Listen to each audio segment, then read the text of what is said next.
السلام علیکم۔ بنت مومن اردو سٹوریز میں آپ سب کو خوش آمدید۔ میری آنکھیں پھٹی کی پھٹی رہ گئیں جب ایک شادی شدہ مرد نے مجھے شادی کی پیشکش کی۔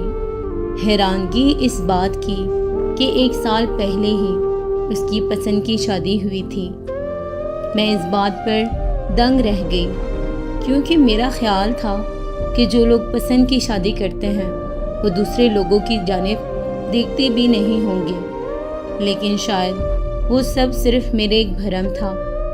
وہ میرے دور کا رشتہ دار تھا۔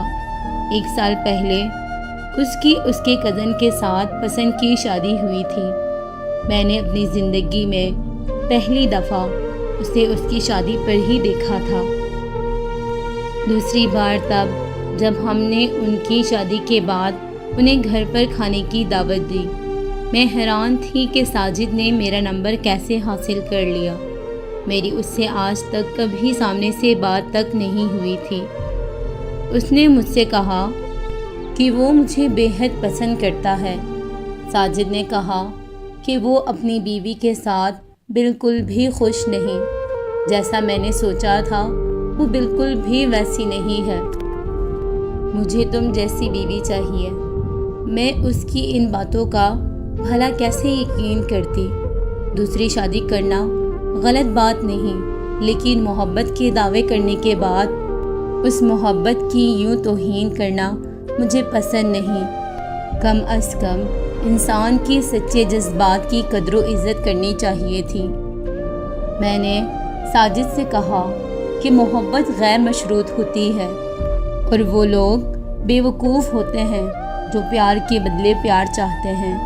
ساجد نے مجھے کہا کہ ایسی بات نہیں، مجھے صرف تمہارا ساتھ چاہیے، میں تمہارے لیے اپنی بیوی کو بھی چھوڑ سکتا ہوں۔ اس کی یہ بات مجھے بہت غیر مناسب سی لگی۔ میں نے اس کی یہ بات ٹوٹلی اگنور کی اور فون بند کر کے سائڈ ٹیبل پر رکھ دیا۔ رات کے تقریباً 12 بجے تھے۔ میں بہت سے خیالوں کی جھڑ میں نہ جانے کب سو گئی اور وہ مجھے پوری رات کالز اور SMS کرتا رہا۔ اگلے 2-3 دنوں تک میں نے اس کے کسی بھی SMS یا کال کا کوئی رسپانس نہیں دیا۔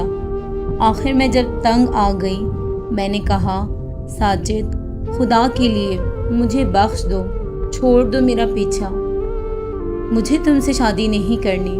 تم ایک شادی شدہ انسان ہو اور یہ شادی تمہاری پسند کی ہے۔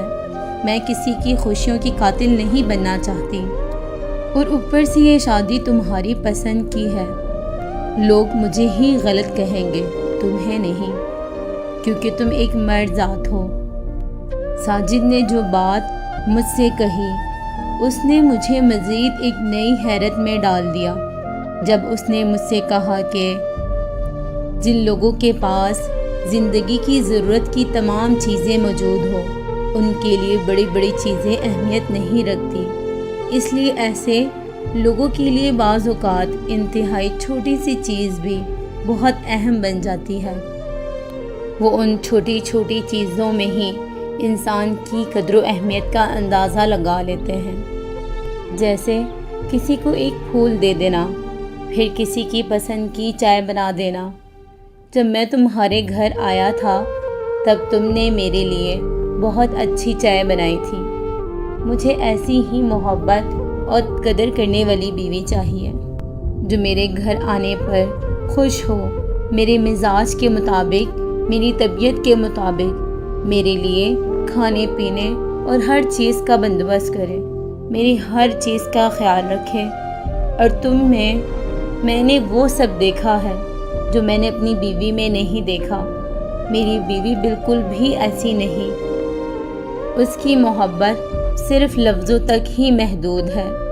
اس کے سر پر دولت کا غرور سوار ہے، لیکن میرے لیے شاید یہ سب باتیں کافی نہیں تھی کہ میں اس سے شادی کرنے کے لیے راضی ہوتی۔ میں نے ساجد سے پوچھا کہ چلو اگر فرض کر لو میں تم سے شادی بھی کر لوں تو اس بات کا کیا بھروسہ کہ کل کو تم کسی اور کے لیے مجھے چھوڑ دو۔ میں تو اب تک یہی سوچتی تھی کہ جو مرد خوشی یا محبت کی شادی کرتا ہے پھر وہ مرد کسی اور عورت کو دیکھتا تک نہیں ہوگا، لیکن ایسا نہیں۔ میں غلط تھی ساجد نے کہا کہ اگر تم مجھ سے شادی نہ بھی کرو میں تب بھی اپنی بیوی کو چھوڑ دوں گا۔ میں نے 1 سال جو برداشت کیا ہے وہ مجھے پتہ ہے۔ اور یہ کہہ کر ساجد نے غصے سے فون بند کر دیا۔ پورے 1 ماہ تک اس کی نہ پھر کال آئی اور نہ ہی کوئی میسج۔ رشتہ داروں سے مجھے ان کے متعلق تھوڑی بہت خبر مل جاتی تھی۔